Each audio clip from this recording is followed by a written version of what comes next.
Assalamualaikum warahmatullahi wabarakatuh. Welcome back in my class with me, Hafid. In this occasion, we are going to discuss about label. Have you ever heard the word label? Okay, let's discuss it one by one. What is label? Apa itu label?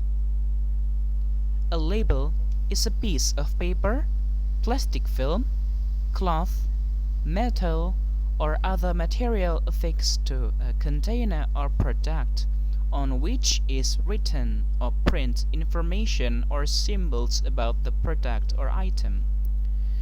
Jadi, label itu bisa terbuat dari sepotong kertas maupun dari plastik, dari kain, dari metal, atau bahan-bahan atau benda-benda yang lain yang biasanya terletak di suatu produk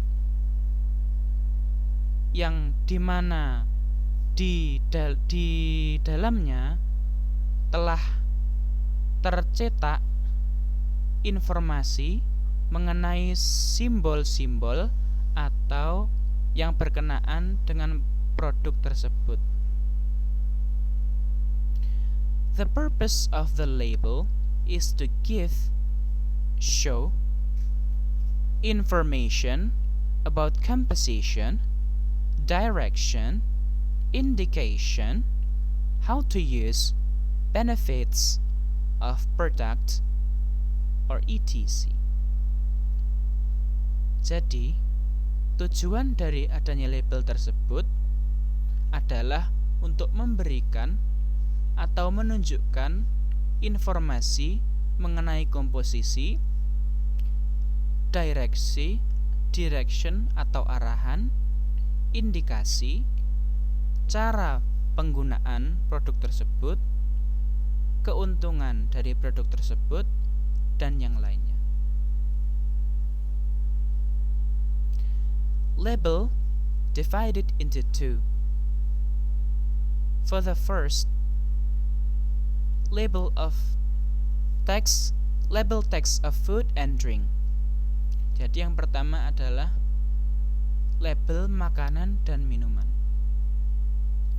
Biasanya label makanan dan minuman ini diberikan pada suatu produk agar para pembelinya bisa mengetahui kandungan-kandungan dan manfaat dari produk tersebut sehingga mereka bisa memutuskan produk mana yang mereka inginkan atau yang layak bagi mereka. Here are the elements of food and drink label as follows. Jadi di sini adalah elemen-elemen atau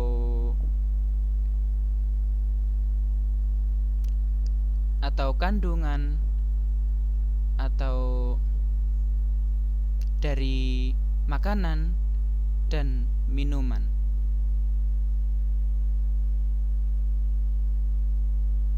Yang pertama, the name of the product.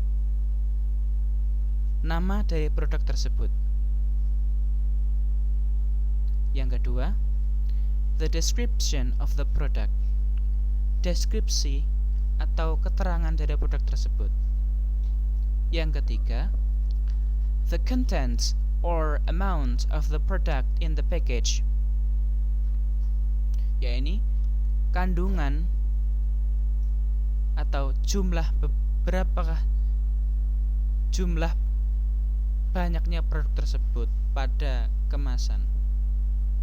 Yang keempat, the ingredients of the product, yakni kandungan dari produk tersebut. Yang kelima, the direction of the product, yaitu adalah arahan-arahan di mana di mana pengguna bisa bisa mempergunakan produk tersebut sesuai dengan arahan dari direction.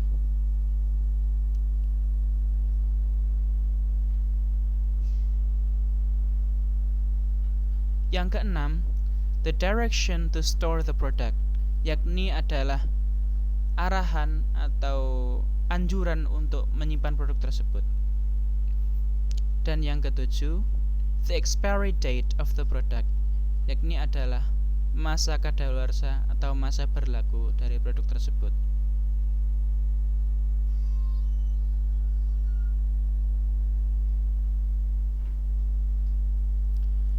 Di sini untuk contoh dari label food and drink adalah tepung keluarga Indonesia merek Hurib.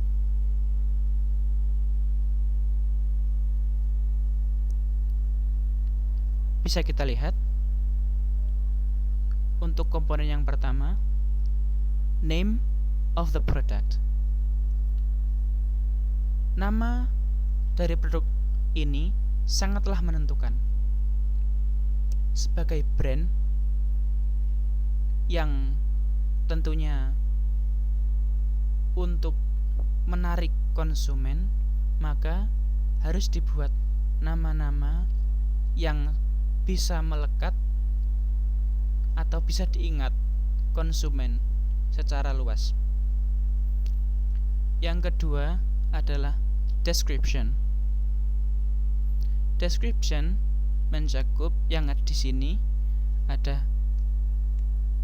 kadar serat lebih tinggi, lebih manis secara alami, cocok untuk makanan olahan dengan kadar gula yang rendah. Selanjutnya, nutrition food. Tidak semua ada nutrition foodnya, namun nutrition food ini sangat penting untuk menjelaskan kandungan-kandungan yang terdapat pada produk tersebut. Yang keempat, ingredient atau komposisi. Bisa kita lihat di sini adalah ubi jalar putih. Yang kelima, amount of the product, yaitu seberapa banyakkah atau seberapa beratkah produk ini. Bisa kita lihat di sini, produk ini beratnya adalah 0,5 kg. Dan yang terakhir adalah expiry date atau tanggal kadaluarsa.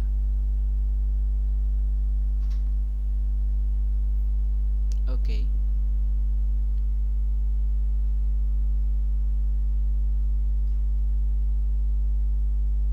Untuk selanjutnya, label text of drug or medicine. Label text of drug or medicine tentu ini sangat diperlukan, karena dengan adanya label tersebut pengguna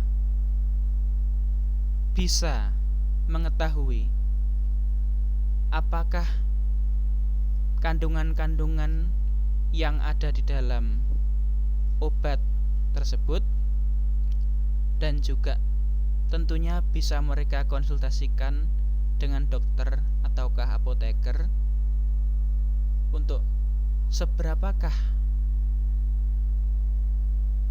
keperluan atau obat yang mereka butuhkan, dosis yang mereka butuhkan. At least there are 7 elements of drug or medicine. Setidaknya ada 7 bagian dalam obat-obatan yang tertera di bawah ini. Yang pertama, the drug or kind of drug. obat-obatan tersebut maupun jenis-jenis dari obat tersebut. Yang kedua, the description of the drug. Deskripsi atau penjelasan mengenai obat tersebut. Yang ketiga, the content or amount, yakni kandungan atau seberapa banyaknya jumlah obat tersebut. Yang keempat, use atau uses atau kegunaan.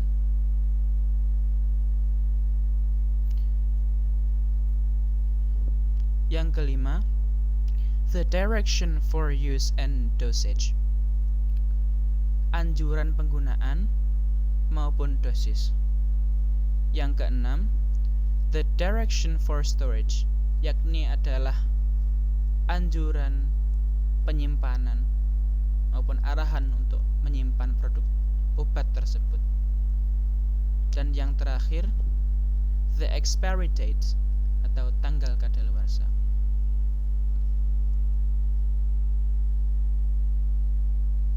Di sini untuk contoh dari label of drug or medicine bisa kita lihat obat merek yang diberi nama spirulina. Name of the productnya adalah spirulina. Tentu kita sudah tahu spirulina.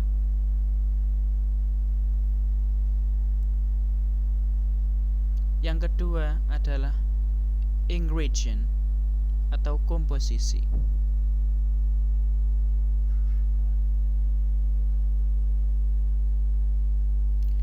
Yang ketiga adalah expiry date, tanggal kadaluarsa.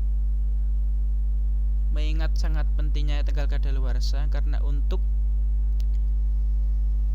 menjaga agar pembeli tidak salah meminum obat ini, bisa membedakan obat yang sudah kadaluarsa dan obat yang masih bisa diminum. Yang keempat adalah description and uses. Deskripsi dan kegunaan atau khasiat.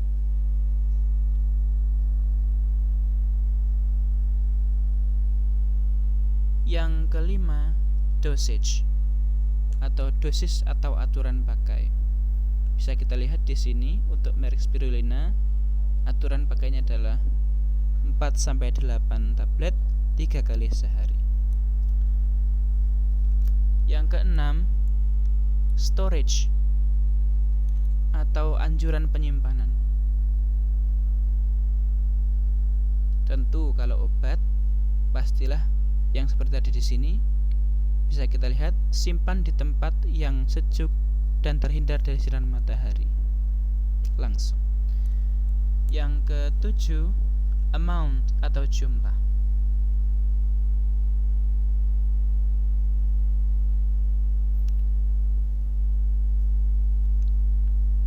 That's all material that I can deliver to you. Thanks for your attention. And wassalamualaikum warahmatullahi wabarakatuh.